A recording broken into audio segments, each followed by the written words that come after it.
gente no balanço do mar. Oi, coqueiro balançou, coqueiro balançou.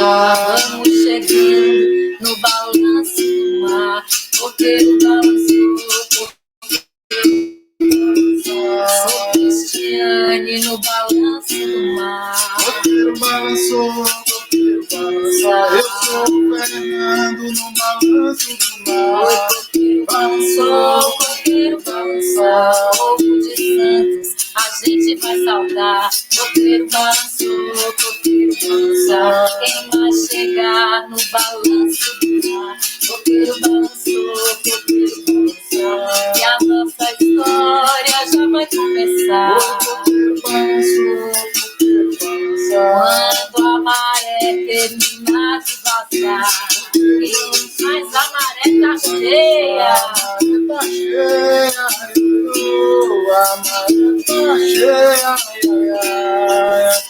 tá cheia, A maré tá cheia, a maré subiu, sobe maré. Oi, desce maré, a maré subiu, sobe maré. Desce maré, maré, maré, maré, maré. Eu vou pra ilha de maré. maré, maré, maré, maré, Eu vou pra ilha de maré. maré, maré, maré, Pra ilha de maré. maré, maré, maré, maré. Pra ilha de maré.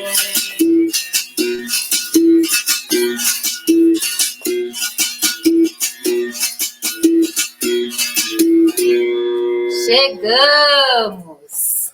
E a nossa história também. A história da menina Janaína, que morava bem pertinho do mar.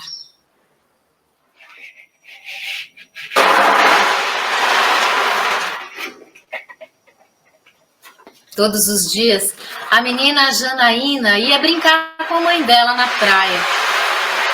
Ela adorava cavar aqueles buracos fundos e ficar lá dentro enterrado até o pescoço. Fazia castelo gigante, cavava um túnel de um lado, a mãe cavava um túnel do outro lado, e as mãos das duas se encontravam lá no meio do caminho. A menina adorava brincar nas piscinas com os peixinhos coloridos e também amava fazer nada. Ficava sentada numa pedra, olhando aquele lugar longe, onde o mar encontra o céu e o céu encontra o mar. Pois, numa dessas manhãs, lá estava a menina Janaína sentada na pedra, fazendo nada, quando, de repente, a maré subiu, a maré desceu, a mãe olhou para a pedra e a menina desapareceu. A mãe procurou no buraco fundo e nada. Ela procurou no túnel do castelo gigante e nada. Ela procurou na piscina de corais com os peixes coloridos e nada. Então a mãe subiu na pedra e começou a chamar: Janaína!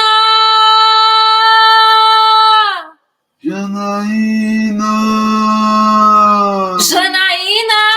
Janaína! Nada, só o eco que o vento trazia.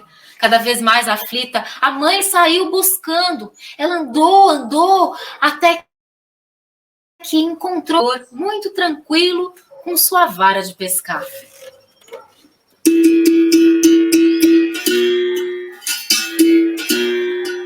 Por cima do mar eu vim, foi por cima do mar eu vou voltar. Foi por cima do mar eu vim, foi por cima do mar eu vou voltar. Por cima do mar eu vou voltar. Hoje no fundo do mar tem peixe dourado, menina bonita, seu namorado. No fundo do mar tem um peixe de escama, menina bonita, sou eu que te ama. Vem tirar teus cabelos com pentinho de bacana. Foi que me dera se alcanceia, pra aliviar a tua cama. E como o homem tinha bom coração, ele resolveu ajudar. Então foram dois, andando pelas areias, a buscar. Por acaso vocês viram uma menina, mais ou menos dessa altura, cabelos ondulados, olhos brilhantes como duas estrelas, vestidinho branco, chamada Janaína? Não viram, não? Vocês viram? Não? Ninguém viu.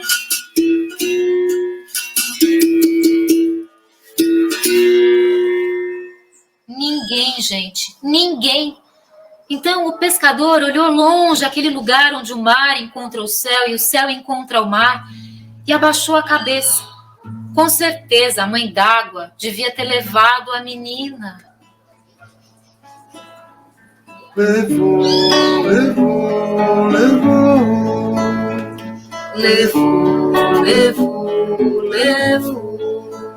A mãe não podia acreditar numa coisa daquelas. E desde quando mãe d'água existe? Mãe d'água existe? Aquele pescador jurava que sim. E disse que havia um único jeito de devolver a menina. A mãe teria que fazer um barquinho, enfeitar o barquinho com flores, soprar palavras de beleza dentro do barquinho e entregar o presente pro mar. Se ele afundasse, era sinal que a rainha não tinha gostado, não. Mas se o barquinho dançasse flutuando em direção a ela, aí sim, ela devolveria a menina Janaína. A mãe não pensou duas vezes, foi logo fazer o seu barquinho e convidou todo mundo que estava lá para ajudar. As pessoas fizeram barquinhos lindos, enfeitados de flores. Vocês aí podem imaginar os barquinhos e as flores também. Então, todo mundo fechou os olhos, pensou as palavras de beleza e soprou dentro do seu barquinho.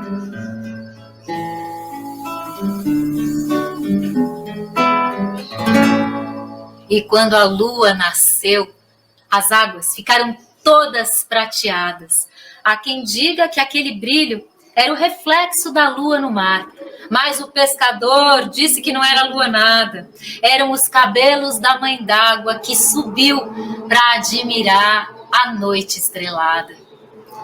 E todas as pessoas foram entregando seus barquinhos na água.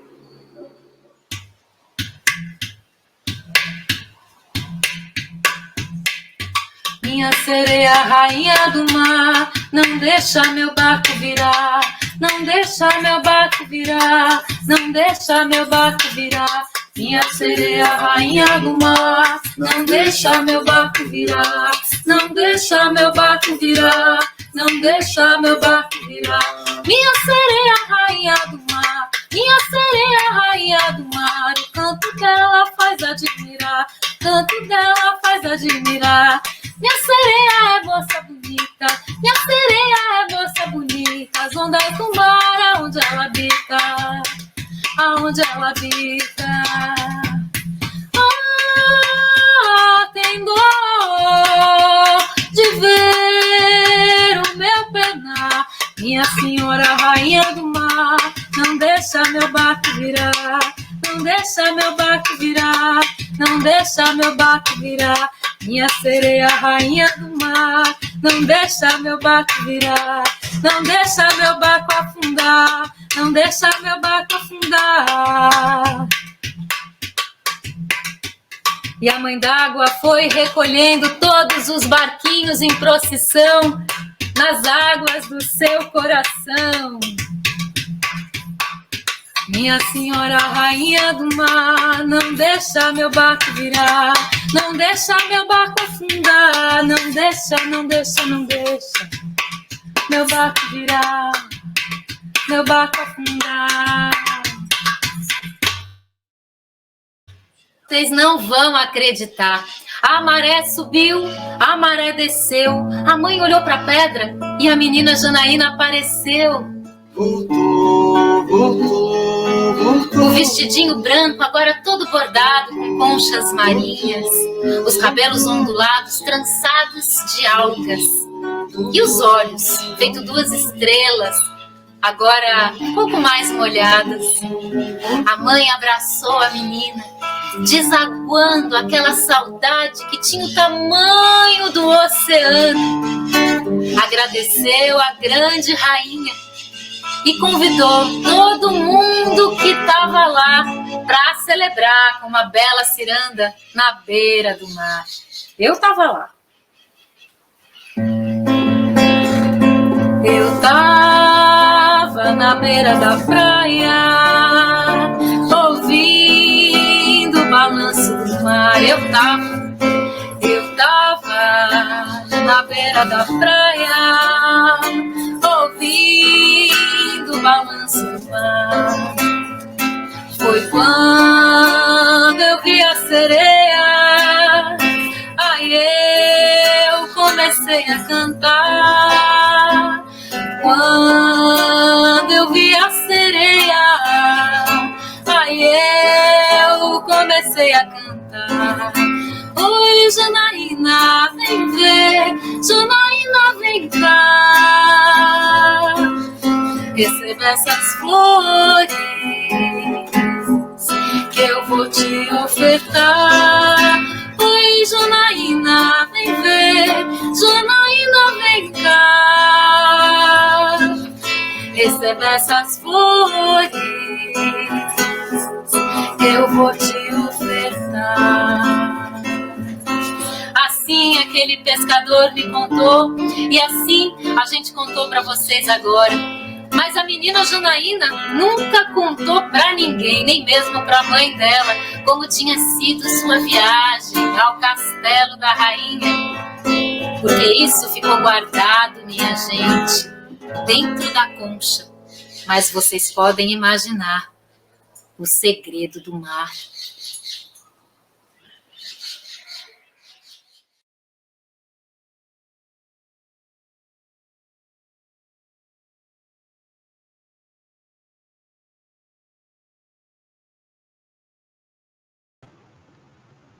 Bom dia, é com muita satisfação que estamos abrindo o nosso terceiro e último dia da 32ª Semana de Educação, professor Paulo Freire. Hoje é um momento bastante especial, porque receberemos uma professora que para nós é muito querida nos nossos estudos.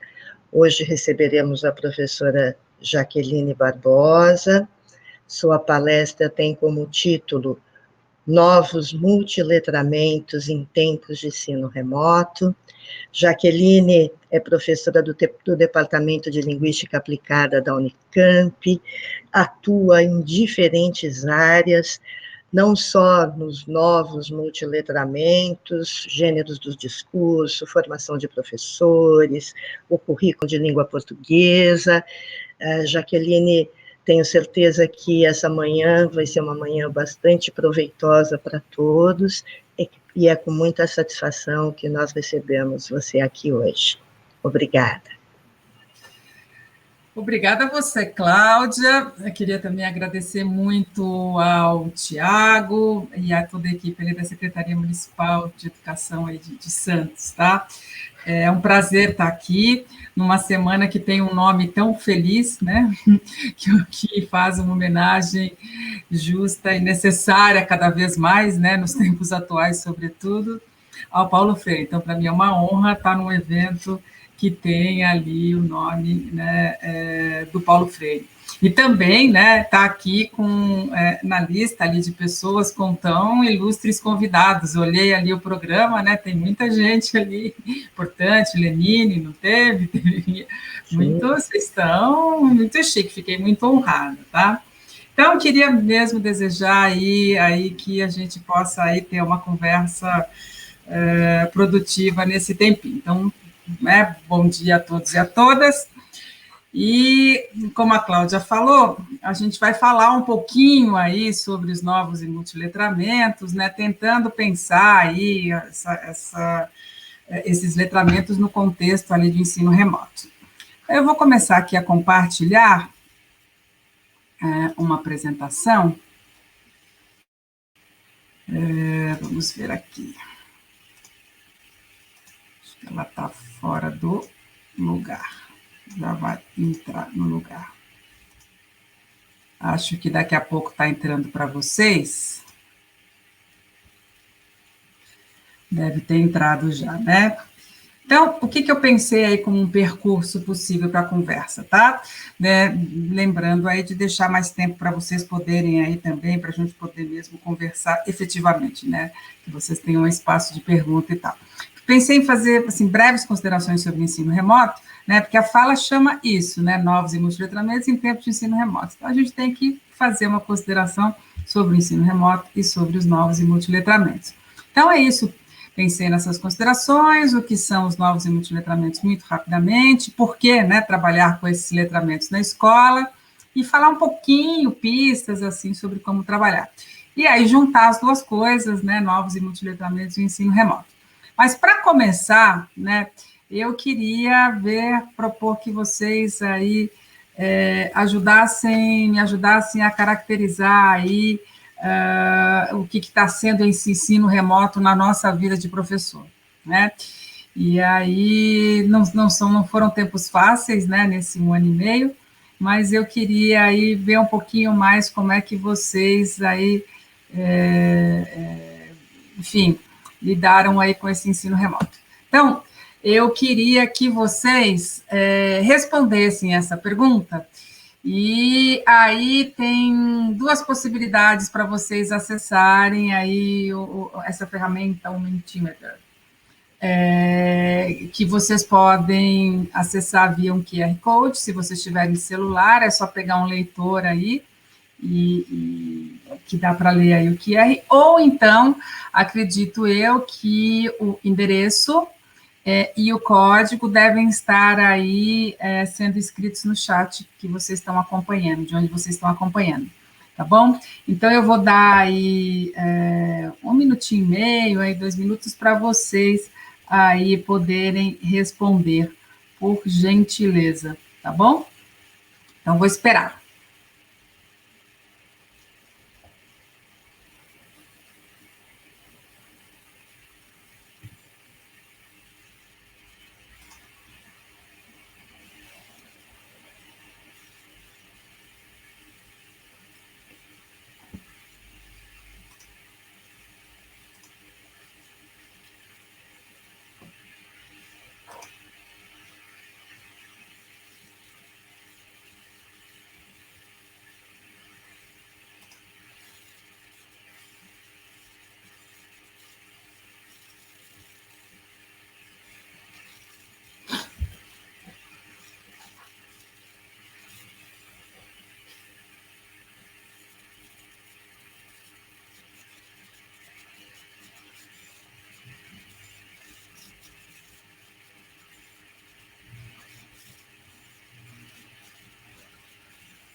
Já temos aí bastante participações, muito obrigada. Já temos aí 17, 19 pessoas, muito bem, 23, aumentando.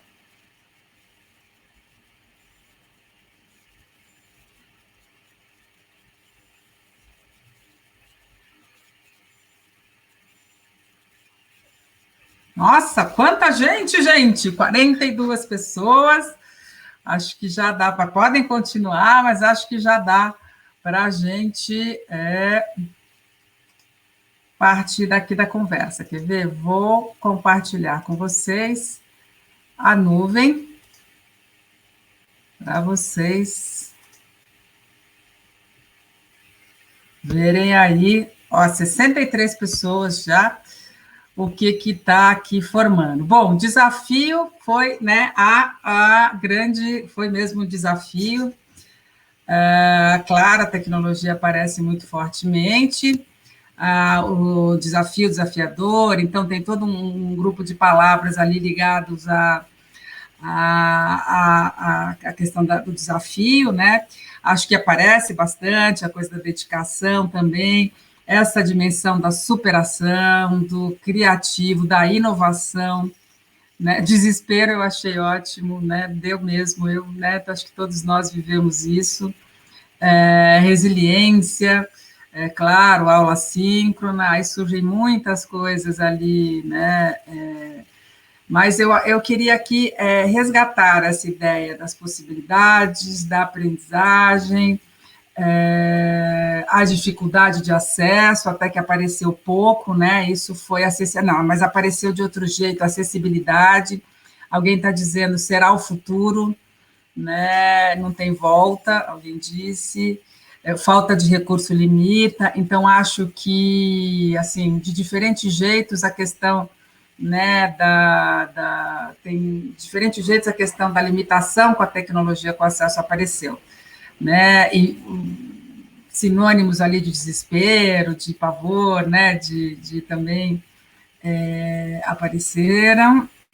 Olha lá, multiletramentos, foi um momento desafiador. Vamos ver aqui se eu consigo aumentar. Parceria, transformação, suplantar barreiras. Tudo bem, gente, vocês foram, ficou legal essa nuvem, hein? Responsabilidade. Gente dizendo não funcionou, e eu acho que isso não funcionou em muitos casos, concordo com vocês. Aí a falta de recurso, mais necessário, de novo, não funcionou.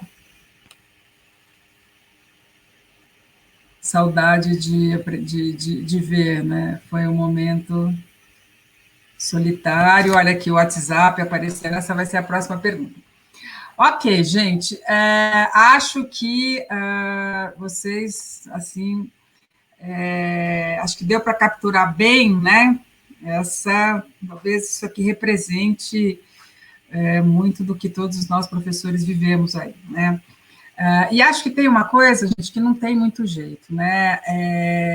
Acho que a questão da acessibilidade, a questão da desigualdade que ficou marcada foi alguma coisa que nos impediu de ir além, muitas vezes, que nos impediu de, enfim, de desenvolver essa experiência um pouco mais plenamente, né? Mas acho que sair da zona de conforto, e também tem uma fala nesse sentido, acho que nos obrigou, e algumas pessoas falam aí, né, no salto tecnológico em termos da educação, e eu acredito, sim, parcialmente que houve, né?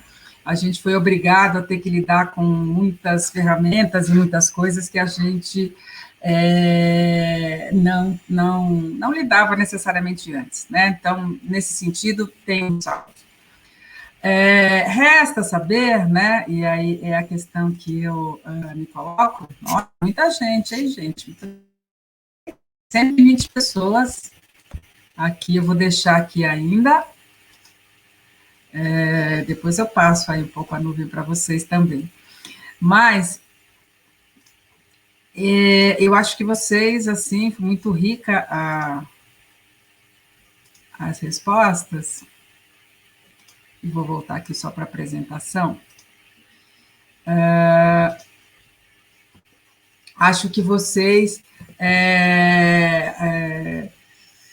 ilustraram bem isso, né? Quer dizer, mostrou, então, o compromisso, acho que dos professores, e aí vocês disseram isso de outro jeito, de desafio, de resiliência, de superação, não sem custos de diferentes ordens, né, gente? Eu acho que o custo, o ônus para o professor aí foi sem tamanho, né?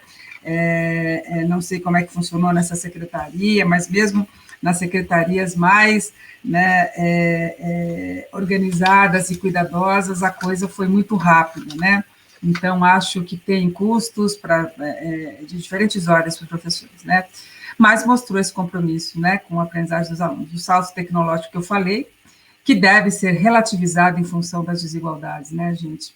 Explicitou as desigualdades sociais, expressa, sobretudo, em termos de acesso a grande parte da população. Então, mas acho que aí, basicamente, assim, tem aí essas três coisas que eu queria ressaltar, que tem muito a ver ali com o que vocês falaram, né? O feeling estava mais ou menos certo. Aí eu queria só mais um, tá? Só que agora é um formulário, queria só saber por onde que vocês andaram um pouquinho em relação a o que vocês usaram, ferramentas e ambientes mais utilizados por vocês. Daí, a mesma história, quem tiver o leitor de QR Code pode acessar pelo leitor, se não, o endereço deve estar aí sendo colocado no chat que vocês estão acompanhando. Também vou esperar aqui mais 1 minutinho e meio.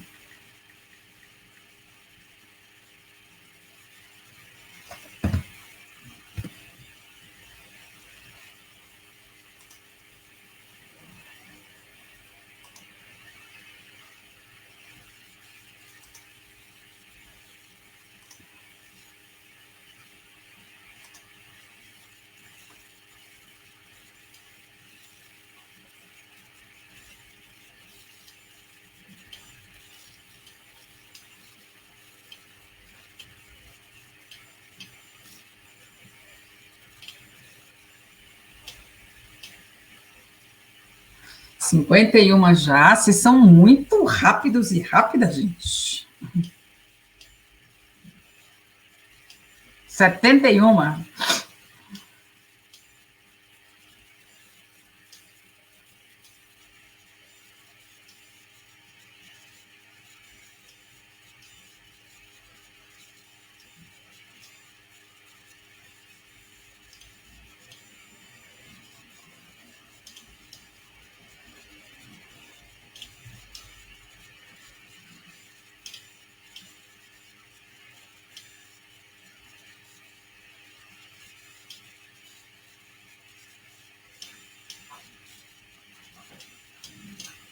Ok, a gente já tem 1 minuto e pouco, 200 respostas, 1 minuto e meio.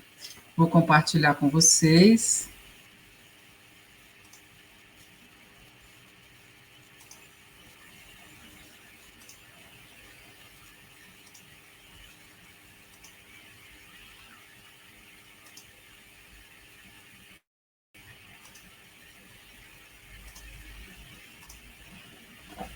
Duzentos e 247 respostas.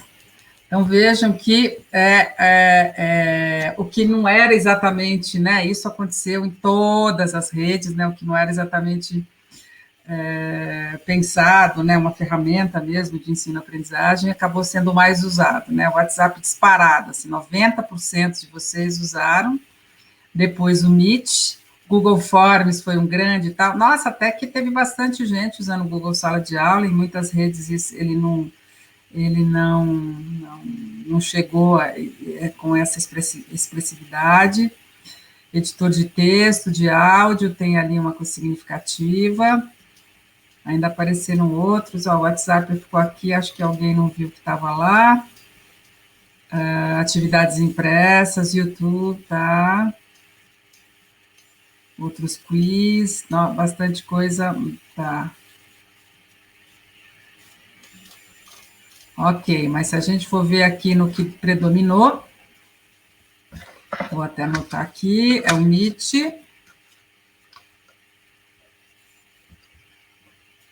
o Forms,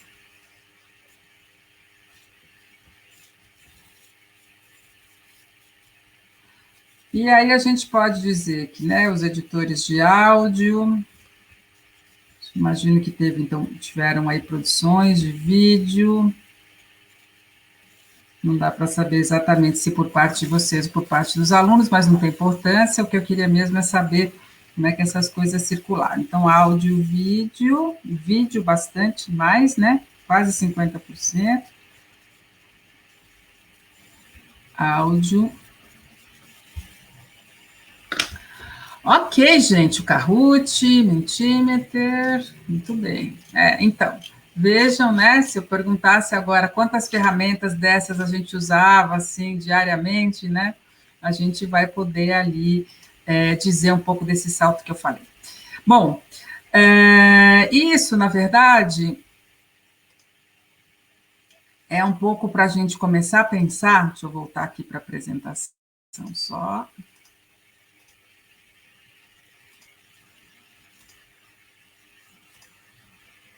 Então, para a gente pensar, né, que teve esse salto que eu já mencionei, mas eu queria que a gente refletisse nessas questões que se colocam, né? Até que ponto a gente usou essas tecnologias, né, levando em conta, né, o potencial interativo, colaborativo, e possibilitou a agência por parte dos alunos. E possibilitou, ou às vezes foi possível, né, a agência dos alunos. A gente pode ter até possibilitado e a agência, e isso não ter sido possível porque o aluno não tinha conexão, não tinha ferramenta, enfim, coisas dessa natureza. E até que ponto se reproduziram práticas pedagógicas tradicionais e se privilegiaram apenas os letramentos convencionais. Claro que o ensino remoto não tinha, né, era uma situação emergencial, portanto, essa é a grande diferença de EAD, ou se você for pensar em ensino híbrido, ele tinha ali muito o objetivo de resolver ali uma situação completamente fora de controle, ali, né, coisa da pandemia, e, portanto, ele era, a princípio mesmo, para ser, até no tempo que foi, meio colado ao que era presencialmente, né? Então, até pela velocidade com que a coisa aconteceu. Mas, quando a gente quer pensar, então, em termos de letramentos, de novos letramentos, a gente precisa pensar o seguinte, e muitas pessoas falaram isso, né? Esse uso deve continuar? Deve continuar. Então, aí, talvez a gente possa fazer agora, mais planejadamente, né, e tentar ver, então, levar em conta esse potencial mais interativo, mais colaborativo e, né, colocando ali, reservando um papel mais ativo ali por parte, mais protagonista por parte dos alunos. Isso não significa que o professor também não tenha ali um protagonismo, né? Eu acho que aluno ativo no centro do processo sim, né, uma perspectiva, um paradigma interessante, importante de ensino-aprendizagem, mas isso não significa que o professor também não possa ser central nesse processo e também não possa ser protagonista. Não gosto muito dessa ideia de só facilitar, ou eu acho que tem ali muita ação nas intencionalidades pedagógicas, no como promover essas coisas. Então, acho que agora o convite é para a gente pensar, né, até que ponto se reproduziram nessas práticas pedagógicas tradicionais e se privilegiaram apenas os letramentos convencionais, os chamados letramentos da letra, né? Claro que essas ferramentas nos possibilitavam tanto os multiletramentos como os novos letramentos, mas até que ponto a gente, em função do contexto, né, conseguiu efetivamente contemplar esses letramentos, né? E aí, o que a gente precisaria fazer, né, para contemplar? Essa é um pouco a ideia, tá certo? Bom, para pensar nisso, vou passar aqui rapidamente o que são, então, essas práticas de linguagem contemporânea, né, que tem a ver com os novos e multiletramentos. Então, vamos pensar aí, selecionei algumas produções que dizem muito sobre essas práticas de linguagem contemporânea, né? Queria aí, o convite é que vocês pensassem, né, o que essas produções dizem dessas práticas, das características dessas práticas. Então, primeiro eu vou mostrar para vocês uma sequência de memes, né, no início da quarentena, né? Então, a gente tem aí um meme, acho que não sei se dá para enxergar, mas, né, parece aí, alguém pegou mesmo, né, o mapa do metrô, não é? E fez aí uma brincadeira com as partes de uma casa. Diga-se de passagem, uma casa bastante privilegiada, né? Uma casa assim, classe alta, né? Porque tem escritório, lavanderia, cafeteria, né? Sala de estar, adega, né? Escritório, a pessoa quis ali brincar, varanda, janela, né? Enfim.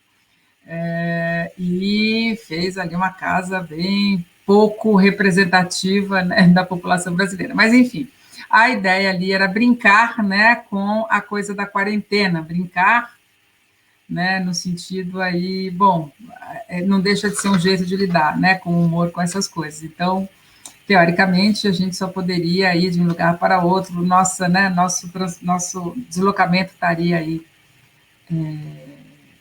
limitado a isso. Ainda na quarentena, veja o que acontece com o quadro, né? Com o quadro, não, né? Com a pintura, né? Que está no teto da Capela Sistina, do Michelangelo, né? Que é a criação de Adão. De repente, digamos que Deus está colocando álcool gel, né, em vez do encontro com... ainda na quarentena, né, a gente tem vários, então, aí a gente tem o quê? O quadro, né, famoso da Tarsila, dos operários, Encontre o Atleta. Então, tem alguém aí que não está conseguindo. Onde está o Oli? Quem será esse alguém? Onde ele estará? A pista é que ele está do lado esquerdo, mais para baixo. Não sei se vocês vão reconhecer a figura, mas, enfim. Também, então, aí, claro que fazendo alusão ali a situações reais.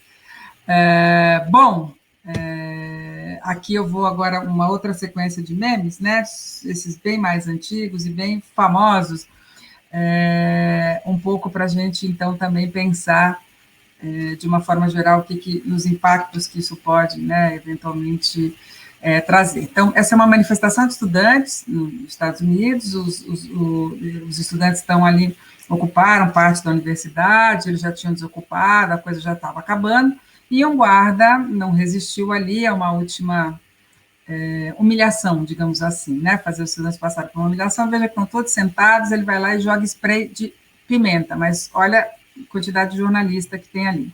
Essa foto viraliza na internet e olha o que acontece, né?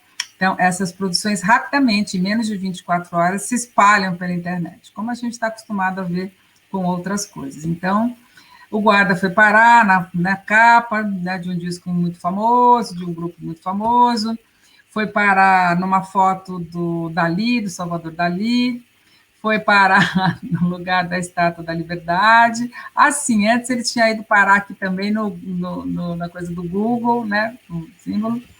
Muito bem, ele, né, isso viralizou e no dia seguinte, o guarda estava afastado das suas funções, né?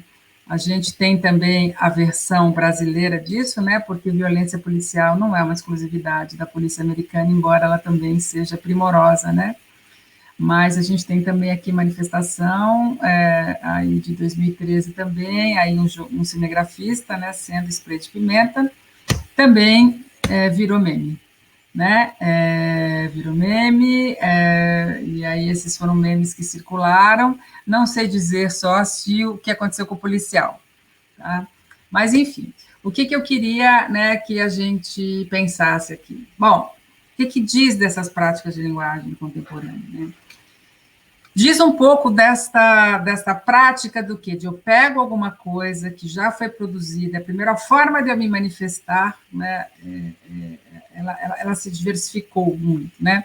E uma dessas formas é isso, eu pego aquilo que aconteceu e misturo com uma outra coisa, com uma outra ideia, num outro contexto e produzo um novo sentido, né? Então, é um pouco esta coisa de partir do quê? De uma outra construção, de uma outra produção, né? E aí eu posso até pegar duas outras produções e juntar, em geral, o que eu vou fazer, ou pegar um elemento novo, ou também produzir um elemento novo, e isso produz outros sentidos. Claro que isso ganha, as práticas de linguagem contemporânea têm essa característica da viralização, e isso tem impactos, né? Para o bem e para o mal. Pode ter impactos de conseguir ali uma força política para afastar um policial, né, e pode ter outros impactos nocivos, né, por exemplo, essas coisas de cancelamento, essas coisas né, que são ações em rede que são muito, às vezes, violentas também, né, episódios de bullying, enfim, posso ter uso diversos. Mas essa é uma característica dessas práticas, né. Claro que daí eu misturo também, né, claro que o verbal não é aí predominante no meme, né, muito mais visual, embora eu possa ter meme que seja o contrário também, mas enfim, né, então tem aí também uma mistura de linguagens. Eu não vou nem, para a gente não pegar muito tempo, eu não vou nem entrar em todos esses vídeos, mas a gente pode pensar essas mesmas coisas em relação a alguns vídeos, ou um fenômeno parecido em relação a alguns vídeos. Esse Gilmar Pessoa Horrível, ele é um vídeo, não sei se vocês se lembram, há muito tempo atrás,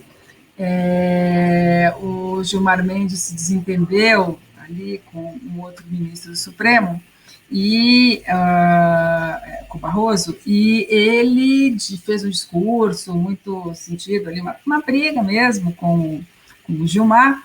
E aí, o que aconteceu aí, né? Alguém fez uma montagem de vídeos desse que a gente está acostumado, e aí pegou a Maria Bethânia, declamando uma outra coisa, e fez aí, né, e colocou esse discurso, como se a Bethânia estivesse dizendo isso. Esse gênero é conhecido como political remix, é exatamente isso, né? Eu altero, mas ele não tem... diferente, por exemplo, de fake, de você querer enganar, né, alguém dizendo que ele disse o que não disse. Não é isso, né? A gente está falando de práticas diferentes, de gêneros diferentes.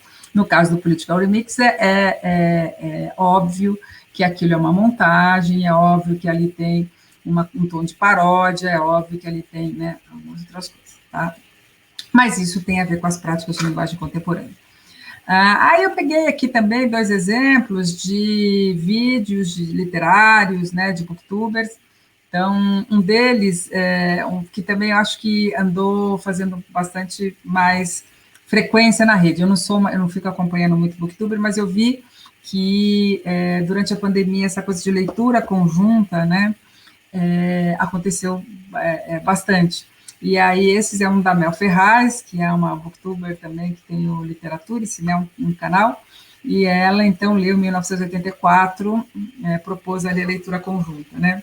Parecido aí com o programa de vocês, né, Santos à Luz da Leitura, né, uma ideia assim, só que aí vinculado. Bom, isso também é possível, né, assim como é possível ler o romance e simplesmente dizer, né, ou compartilhar a sua leitura, os sentidos, a sua opinião. Qualquer um hoje pode postar, né, conteúdo na rede. Qualquer um, depois de ler um livro, eu posso fazer muitas coisas, além de conversar com, né, uma roda de conversa, que continua sendo uma boa medida, hein? Continua sendo uma boa prática, né? Mas eu posso entrar numa rede social, comentar, eu posso curtir, eu posso recomendar, eu posso publicar uma resenha, eu posso fazer um vídeo minuto dele, eu posso fazer um sketch, enfim, eu já podia fazer muitas coisas, né, socialmente, depois de ler um livro. Né? Muitas vezes a escola é que direcionava para uma certa prática, que seja lá de fazer ficha de leitura, responder questões, ou pior de tudo, prova de leitura, ou às vezes também só uma conversa geral, assim, também mais solta sobre o livro, que tem a sua função, no sentido da apreciação, mas que também muitas vezes não faz com que a leitura possa, né, avançar ou ter outras camadas. Então, claro que a leitura, que a escola tem essa especificidade, deve sempre buscar isso, mas ela pode e deve contemplar essas outras práticas, né, que tem a ver aí com a leitura. Então, é sempre bom pensar, bom, depois de ler um livro, o que a gente faz, né, na vida para além da escola? A gente faz essas coisas.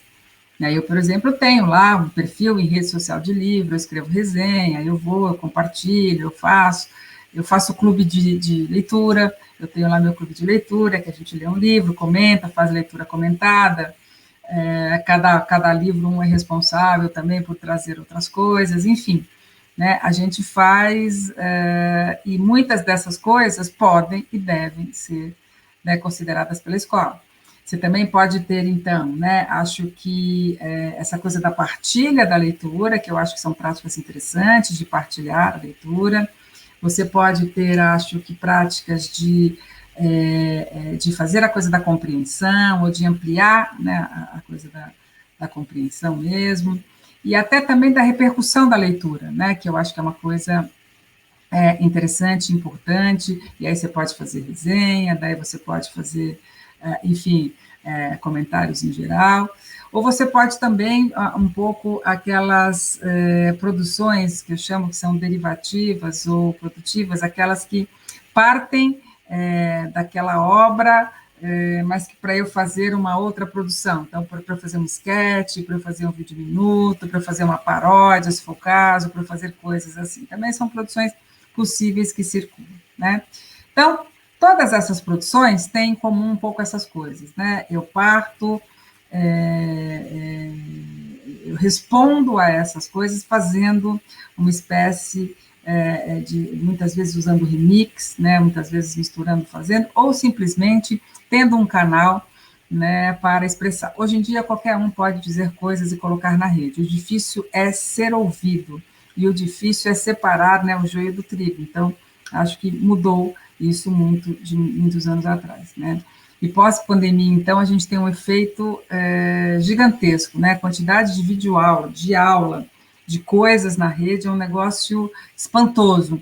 Então, tem também, acho que uma questão que é cada vez mais fundamental, que é trabalhar com a questão da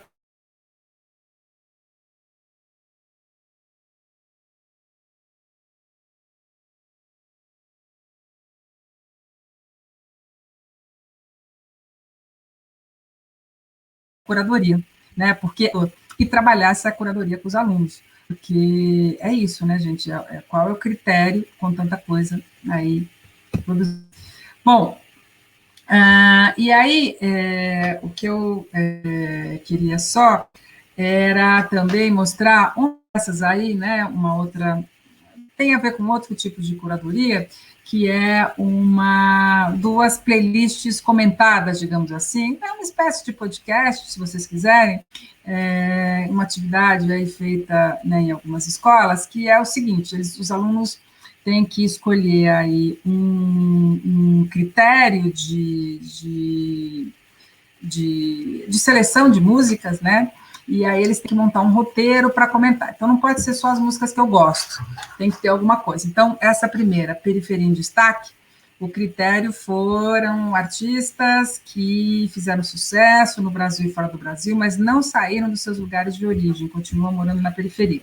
Então, um jovem vai falar do Racionais, uma música do Racionais MC, outra do Criolo, e outra, não me lembro mais agora de quem é, mas então ele vai roteirizar, vai apresentar, tá? Então tem muitas habilidades aí, ligadas à oralidade, ligadas a descrever, ligadas a comentar, ligadas a avaliar, analisar, e também argumentar, porque é bom ou ruim, que estão aí. Eu vou mostrar um pedacinho só da releituras musicais, só para vocês entenderem. Essas releituras musicais, bom, aí vocês veem aí o critério por vocês mesmos. Espera aí, eu vou mostrar só um trechinho.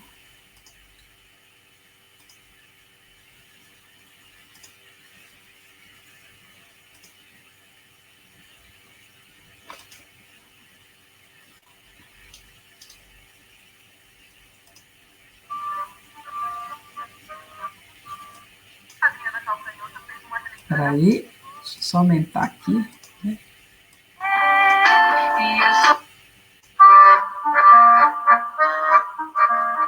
Oi, pessoal, estamos começando o programa Releituras Musicais. Só que vocês ouvem as versões mais legais que rolam por aí. Novas versões de canções são uma prática muito comum no meio musical. Vira e mexe alguém lança um álbum com releituras de canções, dando uma cara nova para elas. Hoje nós ouviremos 3 artistas que, na minha opinião, fizeram versões ótimas para o público infantil de canções que gerações passadas ouviram de outro jeito. Vou começar com uma canção chamada Fico Assim Sem Você. Lá em 2002, ela fez um tremendo sucesso nas vozes de Claudinho e Bochecha, uma dupla de funk que conquistou o Brasil na época. Anos depois, Adriana Calcanhoto fez uma releitura da música. Vocês conhecem? Vamos ouvir. Aí vai. Som.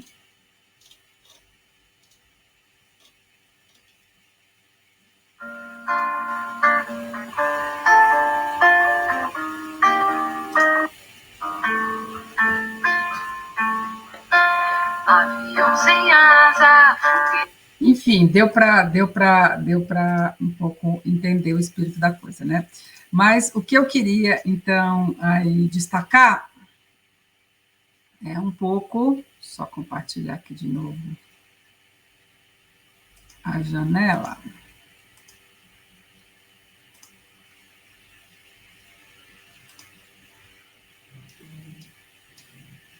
Um pouco essas produções, e aí eu queria que vocês agora, é o último vídeo que eu vou mostrar, né, e aí a gente vai um pouco sistematizar, mas esse vídeo eu queria que vocês prestassem atenção, e tentassem me dizer, né, o que história ele está contando, né,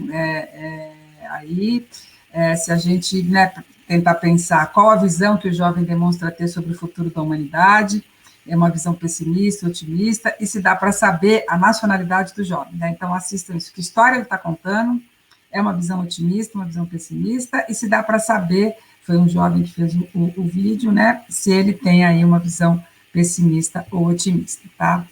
Eu vou colocar este vídeo.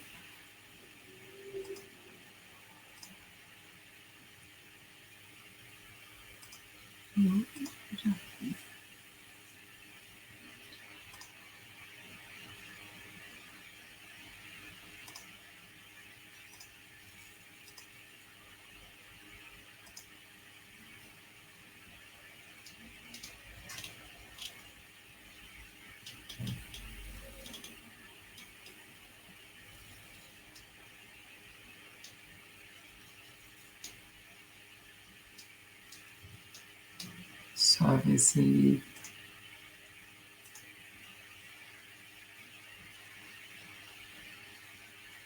Tá com som. Já solto para vocês.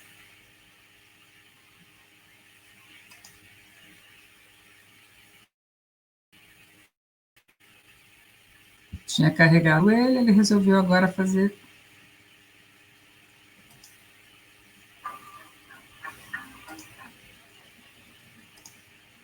Resolvi.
Então, dá para perceber, né, que não é, né, uma história muito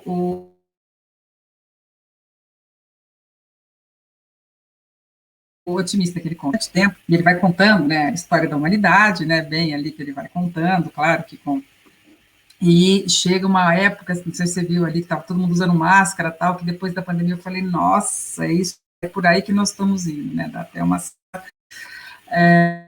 e aí não sei se para ver ali, né, a provável nacionalidade do jovem, mas foi um americano que fez, né, porque o recorte dos fatos ali, claro que tem coisas de interesse mundial, mas o recorte dos fatos é muito numa perspectiva, né,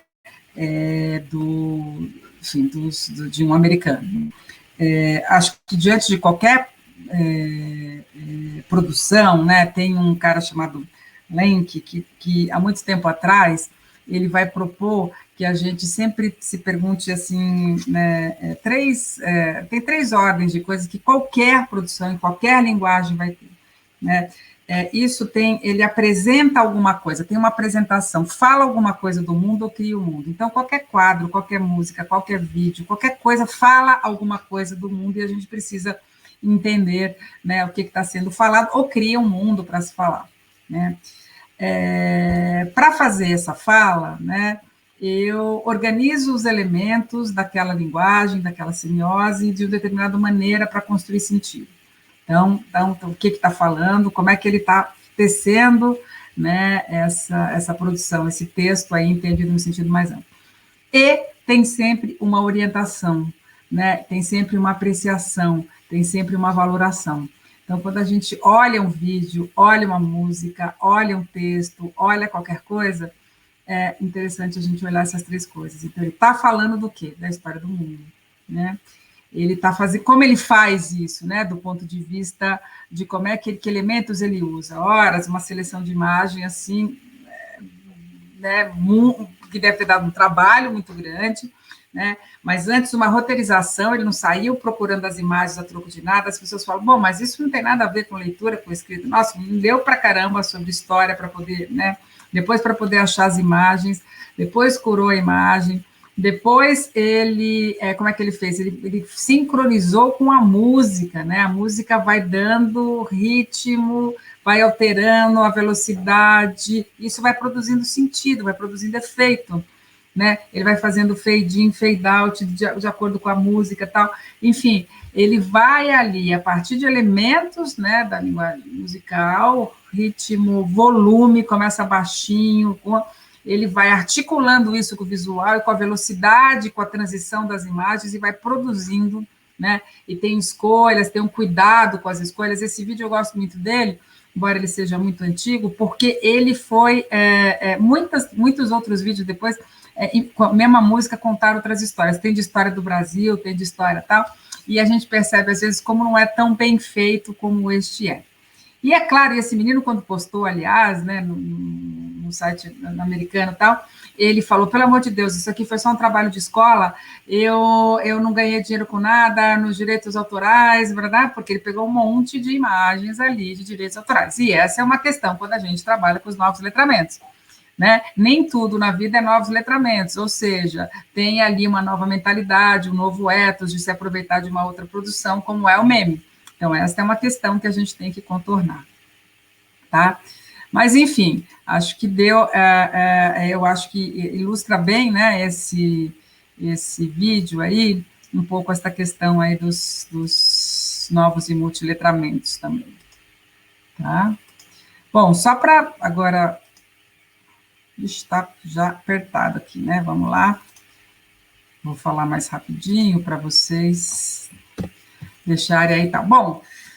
Mas por que, então, trabalhar com os novos multiletramentos? Eu posso pensar em tese, a web é democrática, todo mundo pode acessar, alimentar, né? E se esse é espaço livre e muito familiar para os jovens, crianças, adolescentes e jovens de hoje, por que a escola teria que, de alguma forma, considerá-lo? A gente viu que não é assim, a gente viu que o acesso não é igual, a gente viu com a pandemia que as práticas não são iguais, a gente viu que os domínios não são iguais. Então, tem gente que, assim, faz vídeo, edita, tal, e tem gente que mexe lá só no vídeo padrão, né? Tem gente que faz ali só o editor, tem gente que não sabe editar áudio, enfim, não é a mesma coisa para todos os jovens, para todas as escolas. E mais ainda, ser familiarizado não significa, e até usar não significa necessariamente levar em conta as dimensões ética, estética e política, nem tampouco lidar de forma crítica com os conteúdos que circulam na web. É por isso que a escola precisa lidar com isso. E porque esses letramentos perpassam, constituem várias práticas sociais, e não só no campo da vida pessoal, mas hoje, né, em muitos campos, né, no campo jornalístico midiático, certamente, no campo das práticas de estudo e pesquisa, no campo profissional, muitas vezes também, né. Então, é uma ferramenta para participação e atuação em vários campos. Bom, só dizendo, então, os 2 multis que tem aí, acho que vocês até têm um componente já nos anos iniciais do fundamental, né, que se chama multiletramentos, acho que vocês sabem aí, mas tem a ver com multiculturalidade e multimodalidade. Então, práticas que fazem uso de diferentes mídias, diferentes linguagens, incluindo as mais variadas culturas presentes na sala de aula, para além da cultura valorizada. Algumas, enfim, aí a gente, em geral, fica muito com a parte da multimodalidade.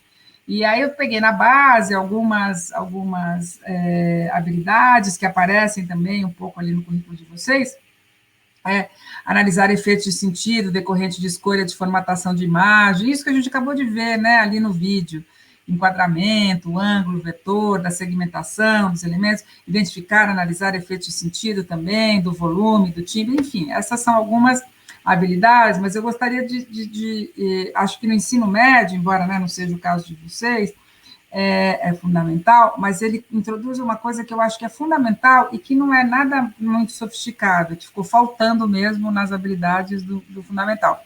Acho que a gente tem que sempre analisar a partir de referências contextuais, estéticas e culturais. Não adianta assim, não tem um jeito de analisar a transição entre imagens sem considerar que estética está em questão, que gênero está em questão, né, e que referência, porque isso muda, né, de estética para estética. Tá? Senão é mais ou menos como a gente ficar pegando... Lembra quando a gente pegava a gramática da língua e achava que ao ensinar as regras gramaticais, ou ao analisar ali a combinação de palavras, a gente ensinava as pessoas a lerem, a produzirem texto? Se eu ficar só olhando esses elementos do mesmo jeito, sem levar em conta o contexto, eu vou cair neste mesmo erro. Tá? Então, sempre a partir de referências contextuais. Mas também o multiletramentos tem a ver com o quê? Tem a ver com a questão cultural. Né? E, tradicionalmente, o que a escola faz? Né? A escola regula o acesso a algumas ordens dos discursos, a um capital simbólico que tem valor no acesso ao emprego, ao poder político e ao reconhecimento cultural. Né? É isso, a escola dá acesso a esses discursos, sobretudo a escola pública. E tem aí um caráter, portanto, homogeneizador, né? Está errado aí, e monocultural da escola. Então, a escola, durante séculos, desempenhou esta função de disciplinar e de capacitar as pessoas para trabalhos controlados, padronizados, ajudando nessa homogeneização, suavizando as diferenças dos diferentes modos da vida. Ora, o que muda para a escola é que não é mais isso que está em questão, e não é mais isso, né? Mas muito mais saber que é o seguinte: os processos de aprendizagem precisam recrutar e não ignorar e apagar as diferentes subjetividades, os interesses, intenções, compromissos e propósitos que os alunos trazem, né? Suas referências culturais. O currículo precisa se entrelaçar com diferentes subjetividades e com suas linguagens, discursos e registros, que devem ser usados como recurso para a aprendizagem. Então, esse é uma coisa mais difícil da gente fazer. A gente conseguiu fazer com a variedade linguística, mas não com as referências culturais, né? É o que o grupo de Nova Londres, que é quem cunha o conceito de multiletramentos, vai chamar de epistemologia do pluralismo. Né? O que está em questão é o acesso ao capital simbólico, sim, mas considerando o que ele chama de valência nas realidades emergentes. Ou seja, que hoje é enriquecedor a possibilidade de eu articular sentido com várias referências culturais. Né? Isso vai fazer de mim alguém que consegue construir sentidos e referências e textos e contextos e pensar coisas, né, que são ali importantes. Tá? Muito bem, eu vou falar só rapidinho, que eu vou deixar aqui um pouco para vocês, só sobre os novos letramentos. Isso são os multiletramentos. Os novos letramentos têm a ver um pouco com esse que a gente conversou ali de algumas práticas, né? Esse novo ethos, essa nova mentalidade. Eles envolvem coisas mais participativas, mais colaborativas, não tem assim um autor propriamente, é essa coisa do livre, né, menos dominado por especialista, tem regras mais, normas mais fluidas, o direito autoral não tem, eu pego a imagem do outro, faço o vídeo e tal. Claro que isso tem questões, como eu já disse, porque nem tudo é novo letramento. Maximizam relações, diálogos, né, a livre informação, é a cultura do remix, da hibridização e da paródia. Supõe novos meios, né, mas também supõe uma nova mentalidade, um outro jeito de interagir com os outros, tá? essa consideração dos novos e multiletramentos e das práticas da cultura digital não contribui somente para que uma participação mais efetiva e crítica nas práticas contemporâneas possam ter lugar, mas permite que se possa ter em mente mais do que um usuário, né, de língua, mas na direção de o que alguns autores vão denominar de designer, alguém que toma algo que já existe, inclusive textos escritos, mescla, remixa, transforma, redistribui, produzindo novos sentidos, processo que alguns autores associam à criatividade. Parte do sentido de criatividade em circulação nos dias atuais, por exemplo, economias criativas, cidades criativas, tem algum tipo de relação com esses fenômenos de reciclagem, mistura, apropriação e redistribuição. Então, vou parar por aqui, só uma pista de como é que a gente pode, né, encaminhar para a formação de designers, né, e não só de usuário. Um pouco dando conta aí desse que a gente chama de mapa dos multiletramentos, né, que são aí dimensões que estariam aí em jogo. Então, não é só ensinar um usuário funcional, a competência técnica, um conhecimento prático de editor de vídeo, de editor de áudio, de saber como funciona, tal. Tampouco não se trata só, né, de entender como é que os diferentes tipos de texto funcionam, né, no sentido de o efeito de sentido, por exemplo, que vai produzir quando eu acelero o ritmo da música, por exemplo, né, que isso cria ali um sentido, eu sei criar um pouco o sentido e reconhecer isso.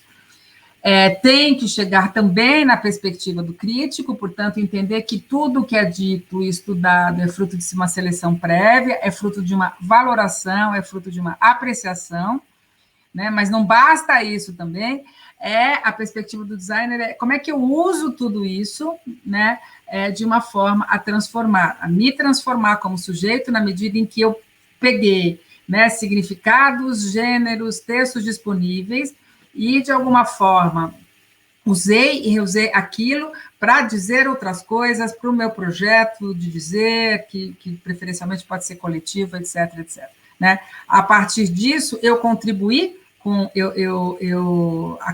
Eu tenho mais uma produção, né? O mundo passa a ter mais uma produção, e eu me transformo. Essa é a ideia que está aí. Então, a ideia do como é que a gente consegue, né, dar conta um pouco disso. Eu estou preocupada aqui com a hora, porque eu não estou vendo aqui, mas eu acho que a gente já está estourando, não estamos, Cláudia? Já, professora, já estamos quase no nosso limite de tempo, e eu queria colocar aqui o nosso bate-papo está bombando, então eu acho que a senhora poderia terminar e a gente já entra imediatamente com as perguntas. Bom, primeiro, muitos elogios, né, à fala, principalmente por conta do diálogo entre aquilo que todos nós já sabemos da teoria existente, mas como colocar isso em prática, né?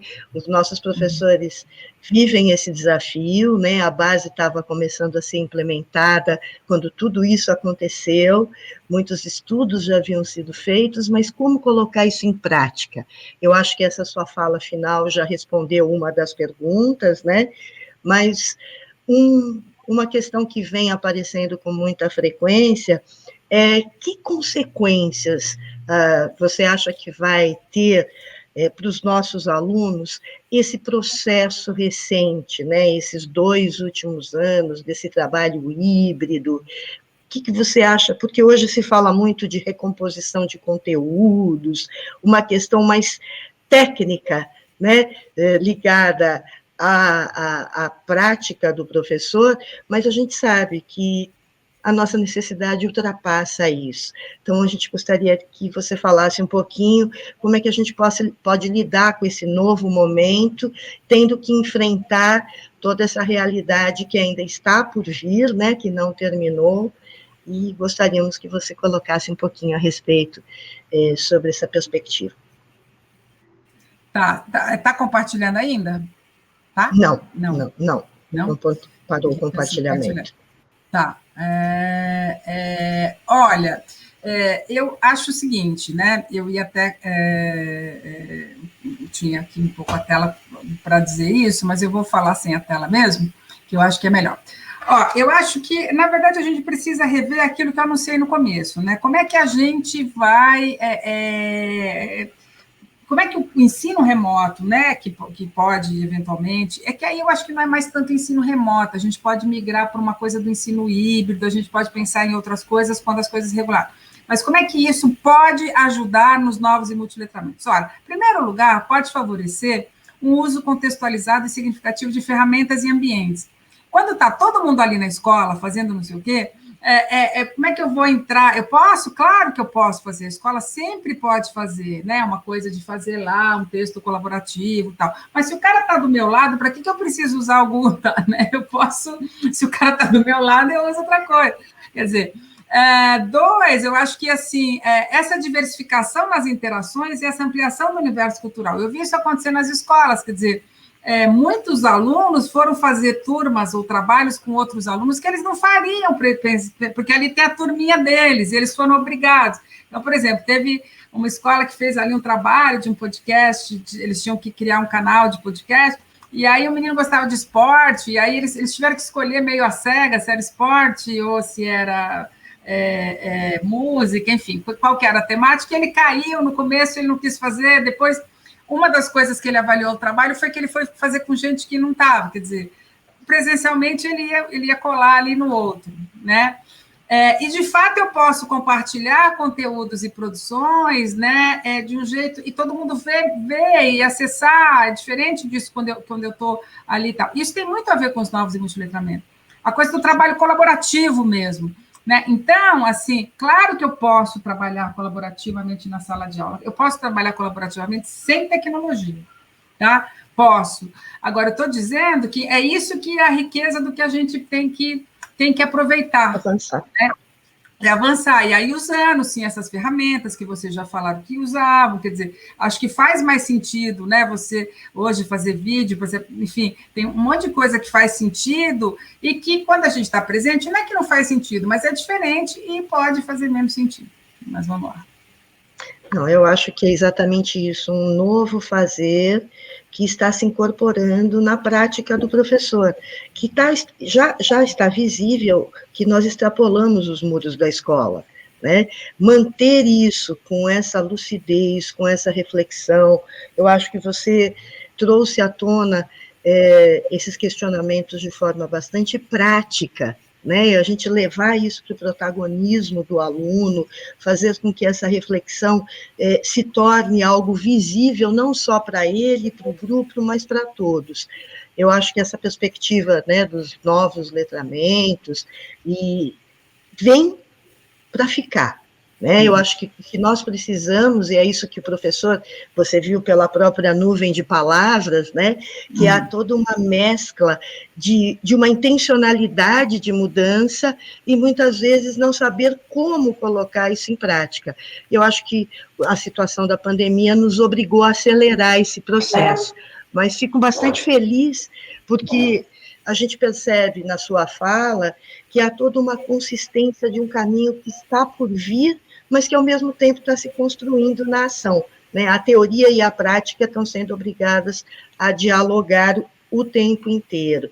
Uma das perguntas também que o chat nos trouxe foi como colocar isso em prática, trazendo esse protagonismo do aluno, mas de forma reflexiva, porque, assim, eles estão envoltos nesse movimento do fazer, né? Essa acessibilidade, você vê que eles estão imbuídos desse movimento, mas como fazer isso de uma maneira bastante consciente, né? Essa relação, essas 3 perguntas que você colocou no final, né? Falar sobre, fazer como, e principalmente a questão da valorização, da criticidade. Então, acho que esse movimento que a gente gostaria que você colocasse um pouquinho mais ênfase, né, de que reflexões o professor precisa ter nesse momento de concepção, de planejamento das suas ações. A pergunta é fundamental pelo seguinte, né? Eu acho que também virou, qual é o risco que você corre, né? De ficar numa produção de vídeo, tudo produz podcast, né? Você sai produzindo também tudo, né? Então, negócio de trabalhar com vídeo, negócio de trabalhar então qualquer coisa, vai lá e no final faz um vídeo, e no final faz um podcast e tal.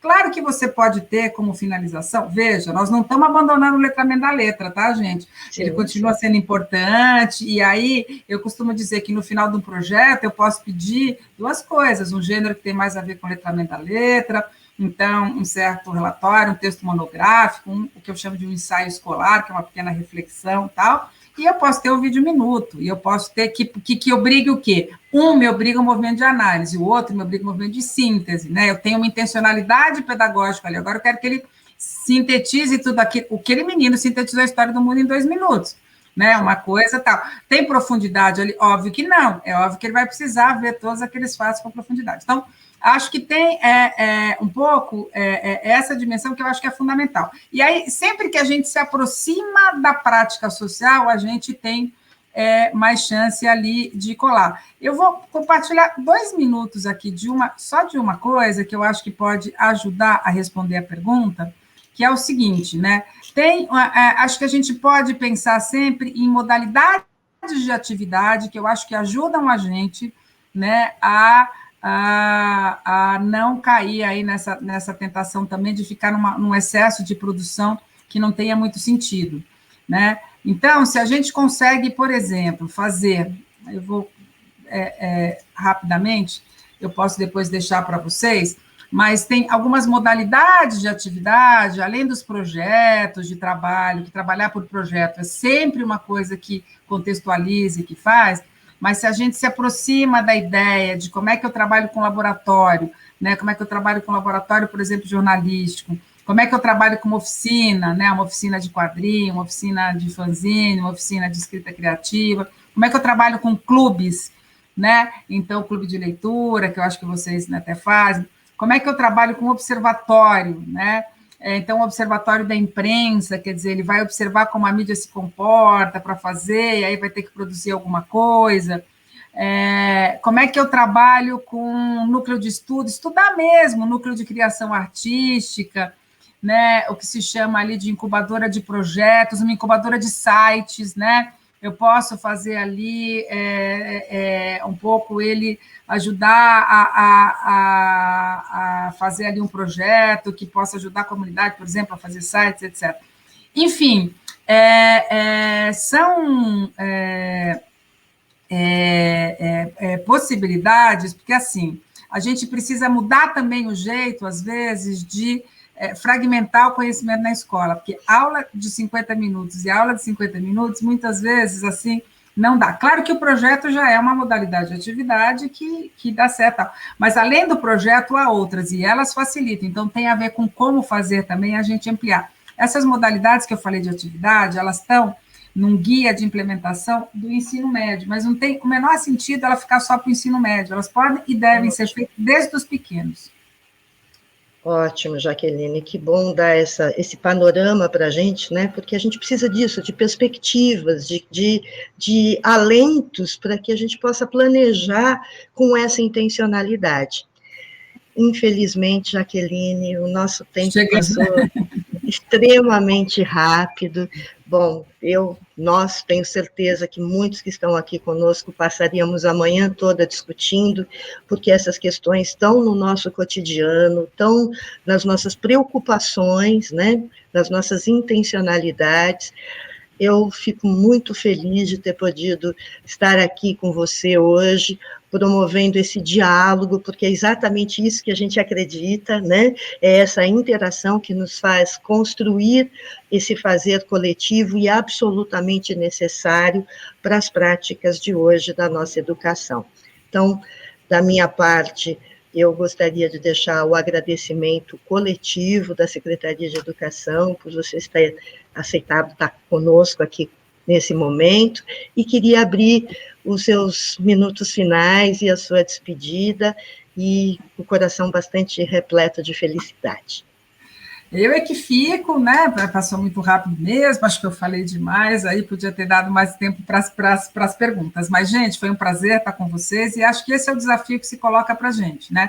Acho que não são só vocês, acho que o Brasil inteiro está buscando como implementar. E acho que a gente, sempre quando a gente olha para a prática social de referência, o que as pessoas fazem neste campo? A ideia de campo de atuação é importante, né? E, claro, que na escola isso vai ter uma intencionalidade pedagógica. É claro que eu vou ensinar, não vai ser igualzinha à prática de lá, né? Mas se eu olhar, eu vou fazer um pouco as coisas com um pouco mais de significado e contextualização. Mas é um desafio para todos nós. Muito obrigada.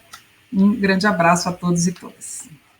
Obrigada, professora, e até mais tarde. Lembrando que o nosso bate-papo, o link de participação de vocês está disponível e continuaremos o dia de hoje, né, com diversas outras palestras e reencontraremos a professora Jaqueline no início da tarde. Obrigada, professora, foi muito importante essa sua fala, eu acho que ratificou todas as nossas preocupações e, mais do que isso, né, os seus textos, a sua fala sempre nos abrem a possibilidade do fazer e desse fazer intencional, reflexivo, e que a base, né, nos sustenta o tempo inteiro, e ficamos muito felizes de estar aqui com você hoje. Um grande abraço.